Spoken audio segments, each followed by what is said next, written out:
YouTube, what's up? Back again for another daily fishing video here on Andrew Upshaw Fishing. First off, guys, I have to apologize. The stream crashed last night 4 different times. I kept trying to reboot it, restarting the computer, all those things did not work. So I apologize if y'all are trying to log on to see that.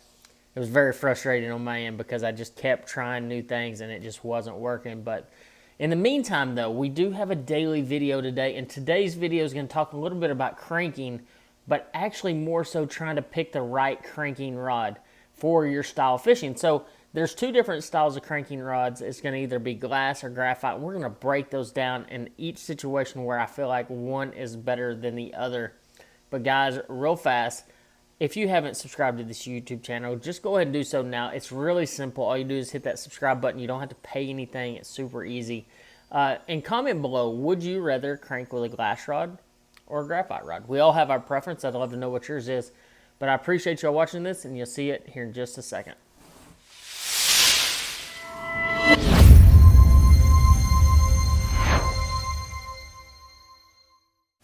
Alright guys, today's topic of discussion is talking about cranking, but more so picking the perfect cranking rod for your fishing situation.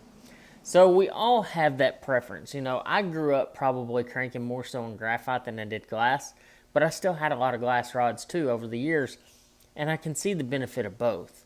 You know, I've had the privilege, and I say the true privilege, of getting to pick the brain of some of the very best fishermen in this country. More so, I've gotten to talk to Mark Rose, which has his own specific cranking style. I've gotten to talk to Kevin Van Dam and David Fritts, which some would consider the king of crankbait fishing. So everybody, like I said, everybody has their preference. And if you look at like a David Fritts is an all-glass kind of guy. I mean, he designed this rod series, the David Fritts Perfect Cranking Series. And it's still a series that I use today, but I only use it in certain situations. So for me, I use a David Fritts cranking rod. This one right here is a 7-foot medium, and I use a 7-foot medium, a 7-foot medium heavy in this particular series. And I use it more so if I'm fishing like a wiggle wart, something that I really need to fish slow. I need them to load up on. I need it, you know, to catch them that way. I really like it for a wiggle wart. It's always been my wiggle wart rod. It's just one that I've always had a lot of confidence in. And the other thing that I will use this for is if I'm using like a Series 5. I really like this as a great Series 5 rod. The bad thing about glass, and some guys are going to, and I actually got beat up in the comments the other day about it, but I really don't like casting really light baits with a glass rod. I think they just don't cast as good. They don't load right. It's just, you need a little weight behind your bait whenever you're throwing a glass rod, I believe. I think it makes a lot of difference. So throwing that really, really light bait, I've had some issues with it. If you look at the progression of how people crank and use glass rods, some even use them for vibrating jigs. I mean, look at Brett Hite. I mean, his big thing is throwing his jackhammer on a glass rod, and believe me, I've done it over the years. I tried to adapt that into my game.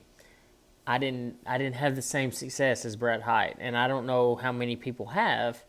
Brett's just got that thing dialed in so good that he can use that glass rod, but I think it's cost me some fish. Now, when it comes to traditional cranking, we all have that 1 or 2 rods. Throwing a square bill crankbait, you can't go wrong with a composite or a glass rod, or even a composite rod technically. But those typically work pretty well, but more so like a 1.5, 2.5. When I get much bigger than that, I don't like glass. I just like that normal size crankbait with a glass rod. It's just something about it. Too big a crankbait, I don't feel like I have enough juice on it to set the hook.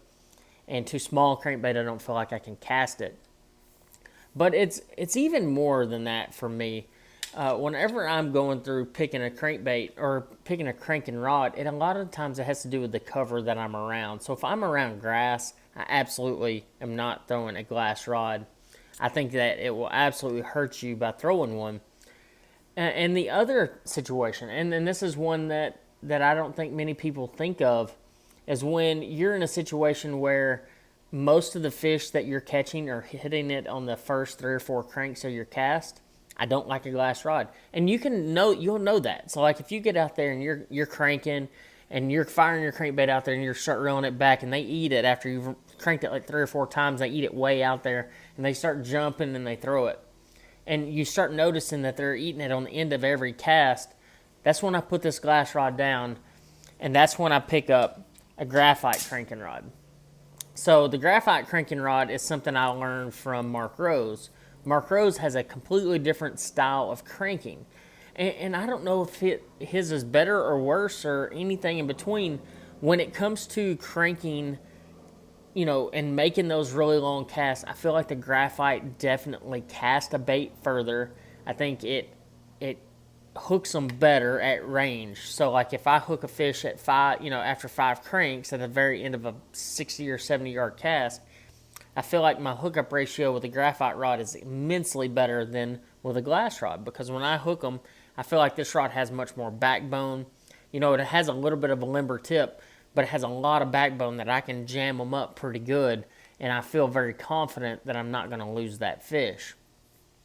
But, and it's weird. So, like, if you look at the progression of cranking over the years, it seems like we've all gone a little bit heavier on our cranking stuff. I mean, if you look at, the 10XD rods, the 6XD rods that guys are using, a lot of times they're fairly stiff.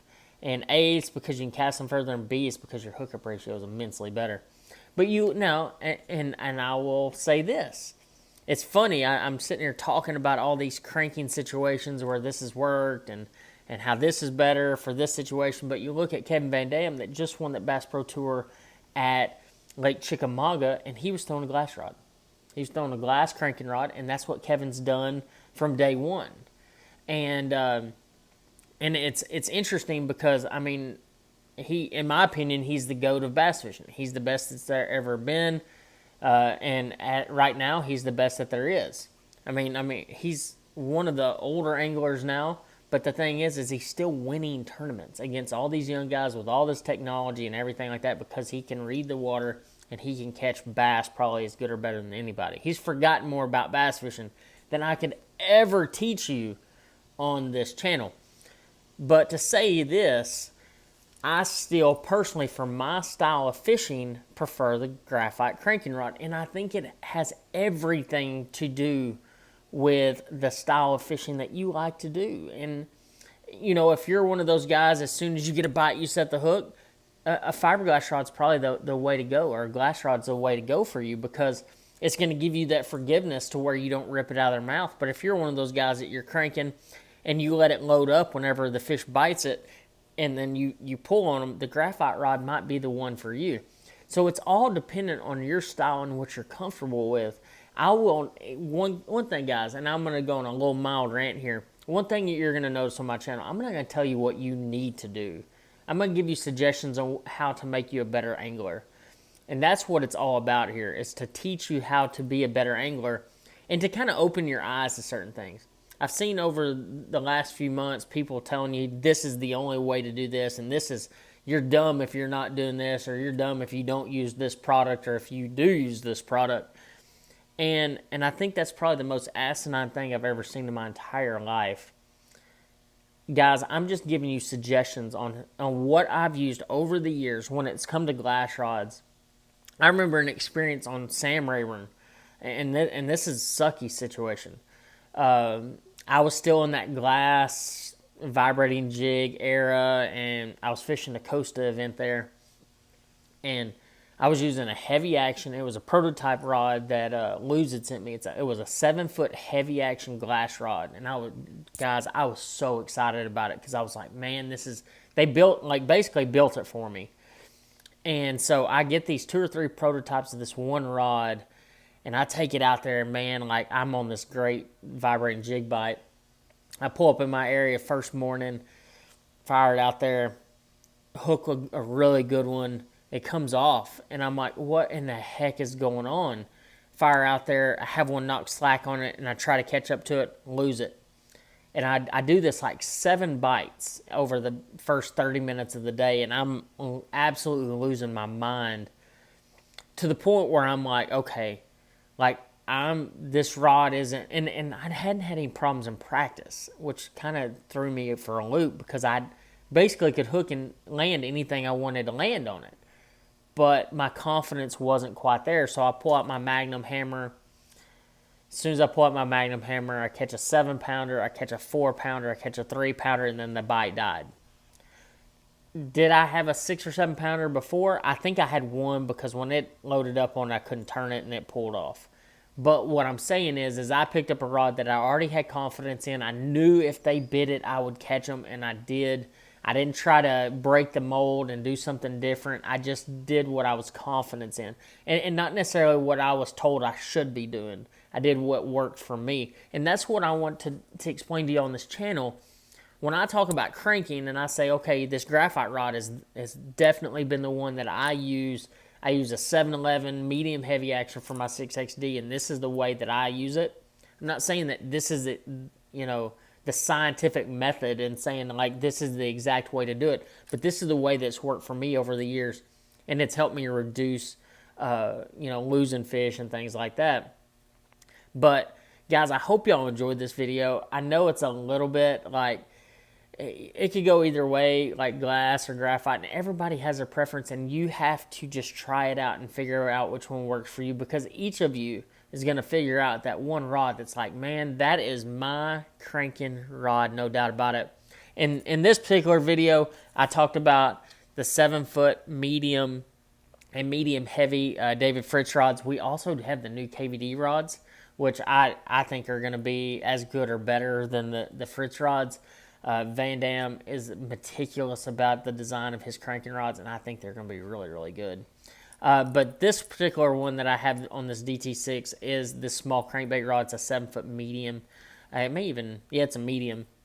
This is the rod that I throw like 3XDs, smaller crankbaits, DT6, up to about a 5XD is about as big as I'll go on this rod.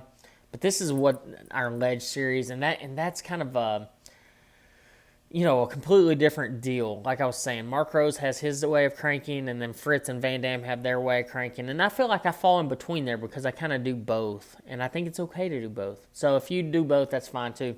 But guys, I hope y'all enjoyed this video. If you haven't yet, hit that sub button in the bottom right-hand corner and comment below which one do you like to use. Guys, I hope you enjoyed this video, and I'll see you on the next one.